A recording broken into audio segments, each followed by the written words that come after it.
She didn't cry. She didn't run. She just stood there. And that's when everything changed. The classroom had fallen into complete silence. You could hear nothing but the hum of the ceiling fan and the shallow breaths of 22 students frozen in place. Some turned their eyes away, others just stared, hoping someone would speak up. Maybe the teacher, maybe anyone. But no one moved. In front of them, Chase Langston stood with both hands gripping the desk of the only black girl in the room. His face was red. His fists were trembling. And Amamira Jones just stared back. No flinch, no panic. Just a stare that said more than words ever could. He had tried to humiliate her, tried to remind her she didn't belong. But in that moment, she reminded everyone that fear only works when you believe in it. And before anyone could say a word, everything in that classroom shifted. But to understand how we got here, you have to know what came before. Before Amamira was dragged from her seat, before Chase Langston lost his grip, before the school found itself on the front page of every local newspaper. You have to understand the choices that led to this moment, the silence that let it grow, and the courage that finally shattered it. This isn't just a story about a bully.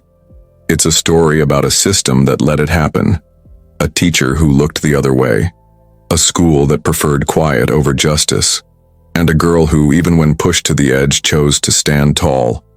What she did next changed not just the classroom, but the entire school. Before we go deeper, let us know in the comments where you're watching from. We'd love to hear from you. And don't forget to hit that subscribe button so you never miss any of our upcoming videos. I remember that moment like a scar that never quite fades.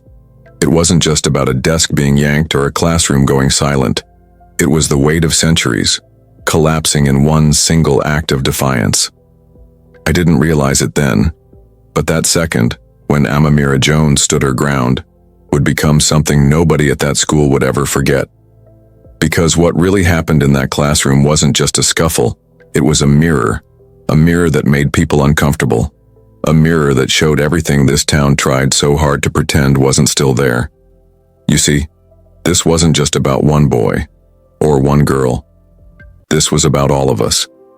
About how easy it is to look away until something forces you to see. Amamira was only 13, just a kid. But when she walked into that school for the first time, you'd have thought she'd brought a storm with her. The way folks looked at her, like her presence disrupted some unwritten code. Like she was too much, too proud, too seen. She had those big brown eyes that didn't dart away like most new students. No, she looked you in your eyes. Like she wanted to know who you really were. That's what made people uneasy. Because folks in that town weren't used to being looked at like that. Like they had something to answer for. She'd transferred in from out of state. Her mother got a job at the county's veteran clinic, and they packed up what little they had to start over. Fresh town, new faces, another school. I know that story because I lived it too. And I know what it feels like to walk into a room where your skin speaks louder than anything you say, where every smile you give is met with a whisper, a glance, or just silence. Then there was Chase Langston, 14, tall for his age, the kind of kid teachers make excuses for because his daddy donates to the school's booster club. Folks called him charismatic, confident, a bit of a handful. But let's be honest, that boy knew he ran things, and if he didn't like you, he'd make sure the rest of the class didn't either. You were either beneath him or in his shadow, and he liked it that way. He had a way of making you feel small without ever laying a hand on you, until he did. So what happened that day in class wasn't out of nowhere. That wasn't some random outburst. That was the result of months of tension, of a school that looked the other way every time Chase did what Chase always did, of a girl who refused to shrink herself just to stay safe. But it makes you ask, why her? Why Amamira? Was it because she answered too many questions too confidently? Because she sat at the front of the class instead of the back like they expected? Or was it because she didn't let herself be erased? Not even a little. I remember sitting in that same class 3 years before and seeing the same teacher let the same kind of boys say whatever they wanted to whoever they wanted, as long as they said it with a smile. I remember how that classroom felt, like walking into a trap every morning. One where you knew the teacher's eyes would always skip over your raised hand. One where laughter could turn on you in an instant. That kind of silence cuts deeper than shouting ever could. So when Amamira showed up and didn't follow the script, didn't make herself small, didn't fake the laugh, didn't ask for permission to exist, Chase took that as a challenge. And the school? The school took it as an inconvenience. There were moments in the hallway, moments nobody talked about. Little things that build and build until something breaks. The bump of a shoulder too hard to be accidental. The textbook knocked off a desk that nobody saw fall. The whisper of a slur just low enough not to be punished but loud enough to be heard. And every time she reported it, they said the same thing. Maybe he didn't mean it that way. Are you sure you're not being too sensitive? But here's the thing. When you've lived in your skin long enough, you know exactly what someone means. You feel it before they even speak. So when Chase grabbed her desk in front of everybody, that wasn't the beginning. That was the moment everything spilled over. That was the fire catching a spark it had been waiting on. And yet, it wasn't the grab that shook the school. It was her response. The fact that she didn't scream, didn't cry, didn't run. She stood. And that act, that quiet, defiant moment of stillness felt louder than anything else that happened that day. You ever seen someone be so still, it makes everyone around them uncomfortable? Like their presence alone is a reminder of everything we failed to speak up against? That's what Amamira became. But that leaves us with questions nobody wanted to ask out loud. What really happened in that classroom? And what led to that moment? Why did Chase target her? And what happened after the cameras stopped recording? Because when that video made its way online, when the news trucks showed up and the superintendent scrambled to contain the damage, folks started pretending they cared. Suddenly they wanted to fix things, but they weren't there when it counted, when it mattered.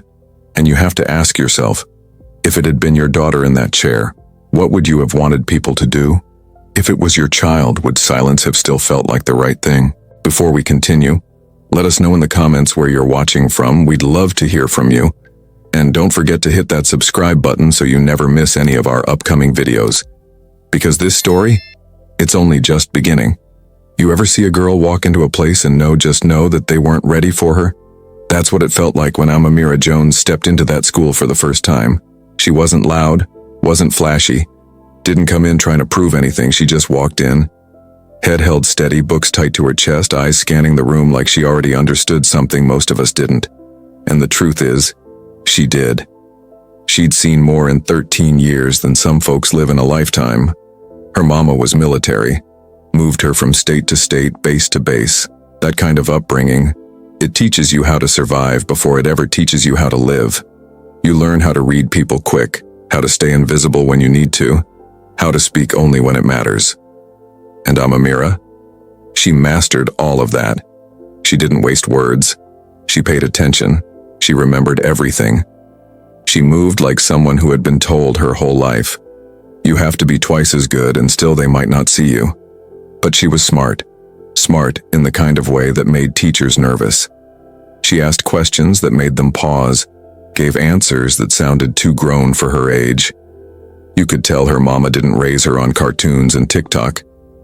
No, she was raised on books, structure, respect, and self-worth. But all of that? That confidence, that quiet power, it painted a target on her back the second she sat down in that front row seat. The school was in a small Georgia town, one of those places where time moves slow and change moves slower. You walk through the halls and the walls still whisper stories from 50 years ago. They got a diversity poster up in the front office, but the only black teachers work in the cafeteria. You feel me? It's that kind of place. Folks smile at you in the morning and lock their doors when they see you walk past at night. And into that world walks Amamira. Brown-skinned, natural curls, straight posture like she ain't never learned to bow. They didn't know what to do with her. Some kids looked at her like a new puzzle piece that didn't quite fit. Others just looked away, pretended she wasn't there. That's the thing about being the new black girl in a white space. They either stare too long or not at all, and both feel like isolation. Now Chase Langston. That boy had been running that school since 6th grade. Tall, loud, always had a joke. Always had a way of making people laugh at someone else. Teachers called it charisma. I called it cruelty. He knew where to hit you without using his fists. And when he did use his fists, it got brushed off. Every single time. He had one of those last names that held weight in town. His father ran 3 dealerships and donated to every football fundraiser. His mother hosted PTA meetings like they were private galas. And Chase? Chase knew what it meant to be untouchable. He was the kind of kid who'd throw a pencil at your head and get sent to the office with a smile. He'd call you something out of line and the teacher would say, Now, boys will be boys." But Chase didn't like Amamira. From day one, you could feel it. Not because she did anything to him, but because she didn't bend for him. She didn't laugh when he made a joke, didn't flinch when he got loud, didn't treat him like he was important. And for a boy like Chase, being ignored was the one thing he couldn't stand. At first, it started small. He'd knock over her books and shrug, say something slick under his breath. He once put gum under her chair and laughed when she sat down. Everyone else laughed too.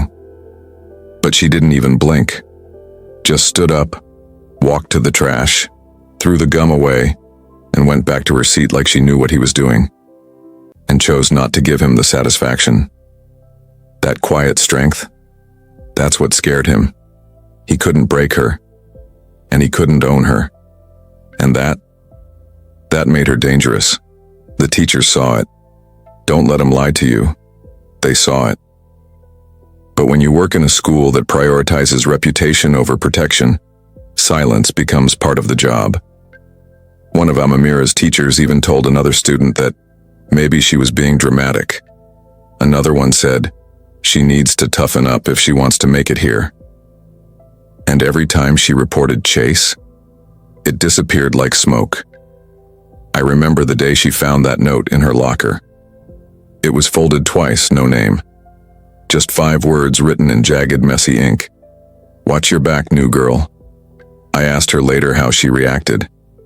She said she just stared at it, didn't cry, didn't report it, just knew what she was up against, knew she couldn't count on the system to shield her. So she started walking different, slower, more guarded. Her smile faded. Her voice got quieter. But her eyes, they stayed sharp. She was bracing for something. And deep down, I think we all were too. The whispers started spreading. Chase doesn't like her. He's gonna do something soon. But nobody said it out loud where it counted. Nobody warned her. Nobody stepped up. Because the truth is, we were scared too. Scared of speaking up and becoming the next target. Scared of losing the little comfort we had carved out in a school that never really felt like it was built for us anyway. Looking back now, I wish I'd said something. I wish any of us had. But silence is heavy. And when you've been carrying it for too long, it starts to feel like safety. Still, Amamira kept coming. Day after day, shoulders squared, eyes forward. She didn't fold. She didn't fade. She endured. And that's what Chase couldn't understand. That's what the teachers didn't recognize. She wasn't just another kid in a chair. She was a storm wrapped in stillness. And the day he grabbed her desk, that was the day he realized it too. Far too late. Because this story, this ain't about a classroom fight. It's about what happens when you push someone to the edge and they choose not to fall, but to stand. It was a Thursday, late fall. That kind of morning where the air feels thick, like something's about to happen but you don't know what. I remember looking at the trees outside, all burnt orange and tired yellow, leaves barely clinging on. The wind would come through in short bursts, sharp and dry, like it didn't want to stay too long. And inside that classroom you could feel something, like we were all holding our breath but didn't know why. It was social studies, second period, the kind of class where most kids barely paid attention unless it had something to do with pop culture or sports. But that day the assignment was different. Each student had to give a short presentation about a turning point in American history. Most picked safe topics: World War II, the moon landing, the Cold War, but not Amamira. She chose the civil rights movement. I remember she stood up, slow and calm, like she knew this wasn't just a report. This was her speaking truth in a place that didn't always want to hear it. She had on this light denim jacket and black pants. Her hair pulled back in a neat puff, edges brushed down. No makeup, no show. Just her, and the truth she carried. She walked to the front like she'd done it 100 times before, but I could see the slight shake in her hands. Still, her voice was steady. She spoke about Selma, about Bloody Sunday. She spoke about black kids her age being told to stay quiet, to stay small. She spoke about courage, and pain, and dignity. Not like she'd read it from a textbook, but like she understood it, like it lived in her bones.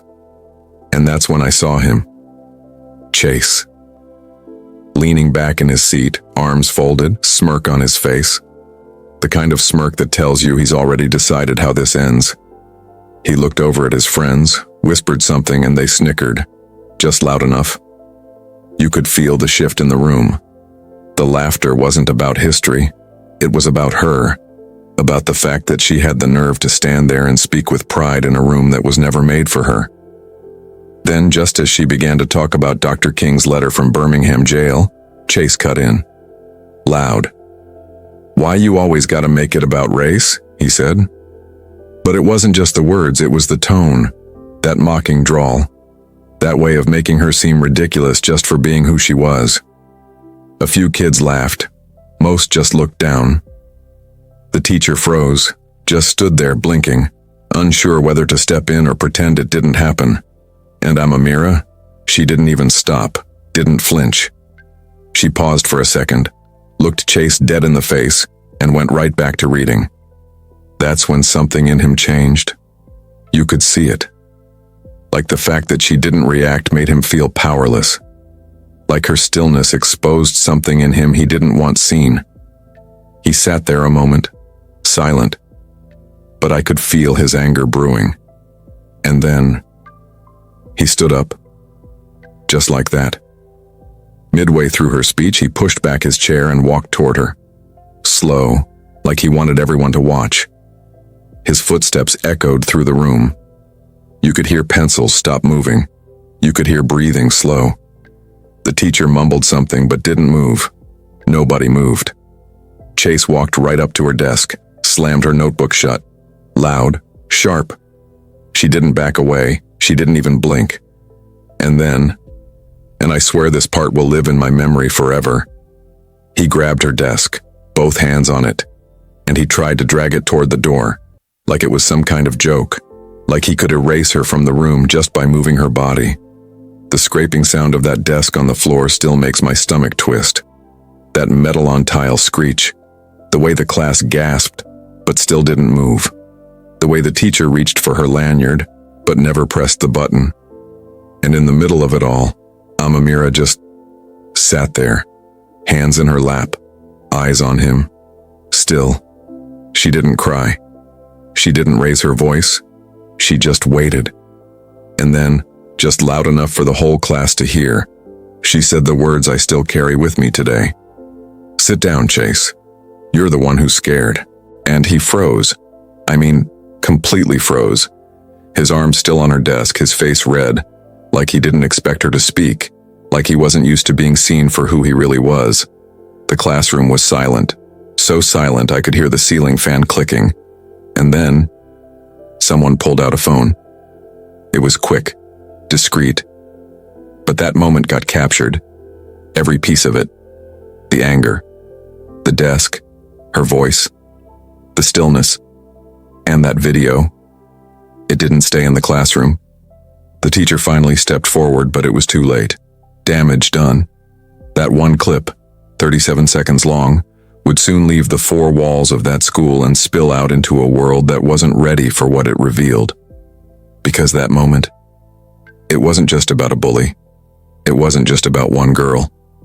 It was about the silence we'd all been swallowing, the fear we'd been taught, the courage it takes to speak when everything around you says be quiet. I walked out of that room shaking, not just from what happened, but from the weight of what it meant. I knew everything was about to change, not just for Amamira, not just for Chase, but for every one of us who had ever felt unseen in that place. And I remember thinking, maybe this time silence won't win. When I woke up the next morning, the video had already made its rounds. I didn't even have to check my phone to know. You could feel it in the way people moved through the hallways, slower, quieter. Like everybody knew something had cracked open, but nobody wanted to be the first to admit it. That 37-second clip had done what months of silence couldn't. It told the truth. It forced folks to see what they'd been pretending wasn't real. And once something like that is seen, you can't unsee it. Local pages on Facebook were the first to catch it, then Twitter, group chats, even church circles. Everybody had a version of it playing on repeat. You could hear Amamira's voice, calm, firm, unwavering, over and over again. "Sit down, Chase. You're the one who's scared." It was more than a line. It was a shift. And that shift started shaking things up real fast.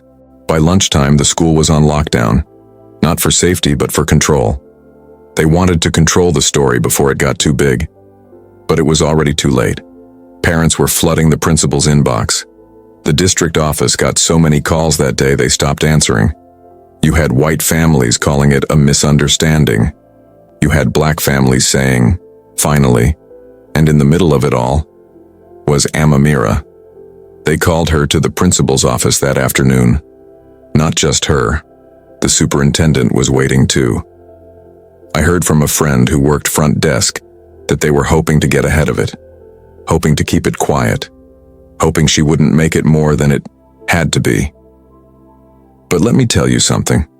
When a girl has been disrespected, silenced, and stared at like she's a problem from day one, asking her to stay quiet ain't just tone deaf. It's insulting. But they underestimated her. Again. What they didn't expect was how many people had her back this time. Quiet people. People who had never said a word before. Students who had been pushed by Chase, mocked by him, called names in the hallway. They started speaking out. Anonymously at first. Little slips of paper in the counselor's inbox, then emails, then screenshots, receipts, testimonies. It wasn't just this one moment. Chase had been doing this. And the school? They knew. That's the part that broke something inside me. Because when truth comes to light, it's supposed to feel freeing. But this felt like betrayal. Like all those times we thought nobody saw. They did. They just didn't care. Or worse, they cared, but not enough. Turns out there had been reports. Not just one, not two. Several, from years before. And somehow they always went away. Disappeared. Written off as exaggerations or misunderstandings. Teachers said they didn't want to ruin a kid's future. Administrators said they had no record of disciplinary patterns. But we knew what that meant. His future mattered more than our safety, more than our dignity, more than our right to belong. It didn't take long for the outside world to catch on. A local news van parked outside the school by the end of the week. Then 2. Then 5. People from surrounding towns started showing up with signs. I remember one woman, older, gray braids pulled back, fists clenched tight, holding a sign that said, "Silence protects power." I'll never forget that. It felt like she wasn't just holding it for Amamira. She was holding it for all of us. The school tried to stay neutral, but you can't be neutral when harm is done. You either face it or you protect it. And that school? For too long, they protected it. The spin began. Chase's parents released a statement. Talked about how he was a good kid from a good home and misunderstood. They mentioned his GPA, his sports achievements, his pressure, his future. But they never once mentioned what he'd done. They never once said the word accountability. Meanwhile, Amamira couldn't even walk the halls without stares, without whispers, without folks treating her like she was the one who broke the peace. But truth is, there was never peace. There was just quiet. And quiet ain't the same thing. I could see it in her face. She was tired, not just from the incident, but from the burden of being strong, of standing alone, of being expected to carry all of it without falling apart. And still, she showed up, every day. Still walked those halls with her head up, even when the weight felt unbearable.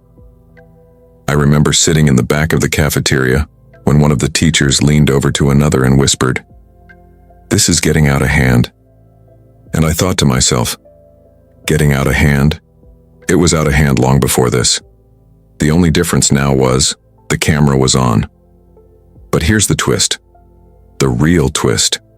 As more voices came forward, students, former staff, even a substitute teacher who only worked one semester, a pattern started to emerge. Chase had been protected, not just by the culture, by paperwork, by people. Some of the old complaints? Gone. Erased from files, buried. One girl said she reported him pushing her in 7th grade.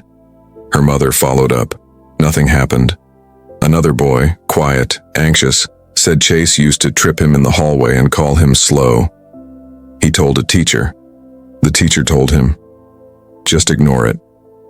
It was all right there. A web, a history, a choice, over and over, to protect the boy with the right last name, the right skin, the right connections. And all it took to unravel that web was one girl who didn't flinch. I watched that town unravel, watched it try to find its footing, watched people scramble to rewrite their roles in the story. But you can't rewrite what you never tried to stop. And once a story like that starts being told, once the truth starts walking free, you can't put it back in the box. Because that moment in the classroom, that wasn't just a reaction, that was a reckoning. I wish I could tell you that the fire died down after a few days, that the anger passed or the news crews packed up and left. But it didn't go that way. If anything, things only got louder. See, it wasn't just the video anymore. It wasn't just the moment in that classroom. The truth had started leaking, in quiet ways at first. Whispered stories, nervous glances. But then it hit all at once. One night someone posted screenshots, internal emails, time-stamped, real, undeniable. Emails from teachers, warning the principal, pleading with administration, talking about Chase's behavior, his disruptions, his language. One teacher wrote, "He's escalating, and if no one steps in, someone's going to get hurt." That email was sent 5 months before the incident with Amamira. And do you know what the response was? "We're monitoring the situation." Another email showed a counselor following up after a student came in crying, afraid to return to class because of how Chase treated her. That counselor resigned not long after. No explanation, no replacement. Just gone. And when those emails hit the light of day, something snapped. Folks who had been silent started speaking up. Former staff, past students, parents who'd once been told they were overreacting. All of a sudden, their voices had a platform, and what they shared was devastating. This wasn't just a school that missed the signs. It was a system that chose not to see them. Chase had been protected, not by accident, but by decision.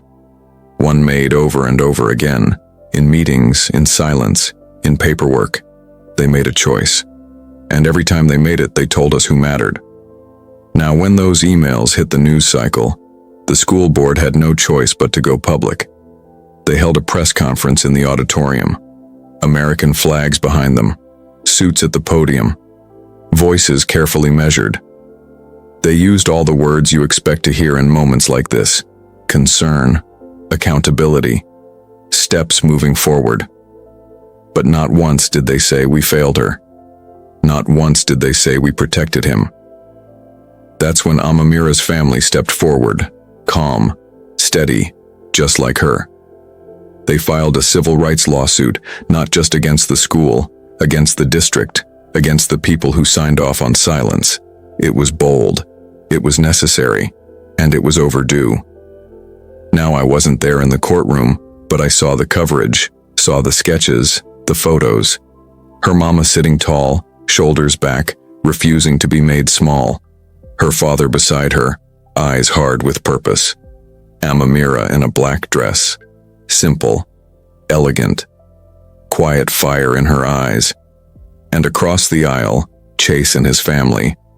Tense, rehearsed. Lawyers doing most of the talking. No eye contact, no acknowledgement. And when the verdict came in, Chase was suspended indefinitely. Couldn't return to school. Couldn't attend prom. Couldn't walk at graduation. That might sound like justice, but let me tell you the part that sat heavy in my chest. He didn't face juvenile charges. Not a single one. The state said there was no physical harm, no punches, no bruises, no blood on the floor.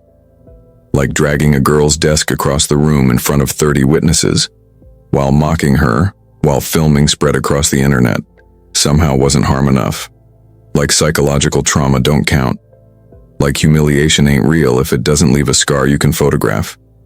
That decision, it cut deeper than any desk ever could. It told every child watching, every black girl in a mostly white school, every boy who holds his breath to keep the peace, that their pain needs to bleed before it's believed. And the public? They felt that too. The backlash exploded. Not just online, in real life. People showed up, marched, spoke at city council meetings, wrote op-eds. Parents demanded resignations. Students staged walkouts. Even kids who had stayed quiet before were now demanding change. Because when a lie unravels, it doesn't do it quietly. It rips, it tears, and it exposes what folks hoped would stay buried. But in the middle of all that noise, I couldn't stop thinking about her. About Amamira. About what it must have felt like to sit in that courtroom and hear the word suspended when the damage done to her could fill an entire chapter. How do you measure justice when your dignity's been handled like a debate topic? How do you walk back into a world that watched you stand alone and only reacted once the footage went viral? They tried to reduce what happened to a headline. Bullying incident caught on camera. They used words like confrontation, altercation, incident. But those words don't tell the truth. What happened wasn't just an incident, it was a legacy. One that stretched back years, through policy, through protection, through silence. And it cracked wide open the second a black girl sat still in the face of hate and spoke truth anyway. It had been weeks since that day in the classroom, and yet the air still felt thick, like everybody was waiting for something. A resolution, a reckoning, something that would make all of this mean something. And then came the rally. The church opened up their lot. Folding chairs lined up under a sky heavy with gray clouds like even the heavens were watching. There were families, teachers, students, elders, babies in strollers, kids holding homemade signs. Some folks came quiet, just to listen. Others came with their stories ready to speak. And in the center of it all was Amamira. I can still see her now, standing at that mic, back straight, voice steady, wind tugging at her braids. There was no script in her hand, no paper to hide behind. Just her standing in her truth, in front of people who had seen her humiliated, and now had to see her rise. She took a moment, looked out at the crowd, and then she said the words that still sit with me years later. They wanted me to be afraid, but I stood up because silence protects no one. That line didn't come from anger. It came from experience, from survival, from the kind of wisdom a child should never have to carry, but somehow always does. And in that moment, something shifted again. It wasn't just a rally anymore. It was a promise. That the pain she endured wouldn't be ignored. That what she went through wouldn't be brushed aside. That her voice, and the voices of every student like her, would be heard. After that day, the district had no choice but to act. Maybe it was pressure. Maybe it was guilt. Maybe it was just PR. But for once, the policies changed. New rules around racial bullying, mandatory reporting, diversity training, more than just posters on the wall. Actual steps that, if nothing else, admitted that what happened to her mattered. But as for Chase, he never came back. The official line was that he'd been withdrawn for personal reasons, but everybody knew. He got pulled out, quietly, sent to some private institution out of town where his record wouldn't follow him, where his name wouldn't ring with weight, where he could start fresh again. And that part still don't sit right with me. Because while Amamira stayed and faced every whisper, every stare, every wound left unacknowledged, he got to disappear. Start over. Like none of it happened. Like the weight she carried was hers alone. So I ask you, what would you have done if your child was in that classroom? If your daughter, quiet, brilliant, brave, was told to sit down and take it? If your son was taught that someone else's future was worth more than his voice, would you still call it an incident? Would you still think suspension was enough? Would you still stay silent? Because the truth is, Chase didn't just walk out of that school. He walked away from accountability. And the only reason we even know what happened is because one girl refused to stay quiet. So maybe the real question ain't was justice served. Maybe it's, how many times does the truth have to scream before the world finally listens? I still think about that classroom sometimes, the way it held its breath, the way the silence felt louder than any scream, the way one moment changed everything. But more than anything, I think about how many times we've seen this happen. Different faces, different schools, same outcome. And we always ask the same thing. How did it get this far? But maybe the better question is, why do we keep letting it? So now I'm asking you, not as a narrator, not as someone who read it in a headline, but as someone who felt it all the way through.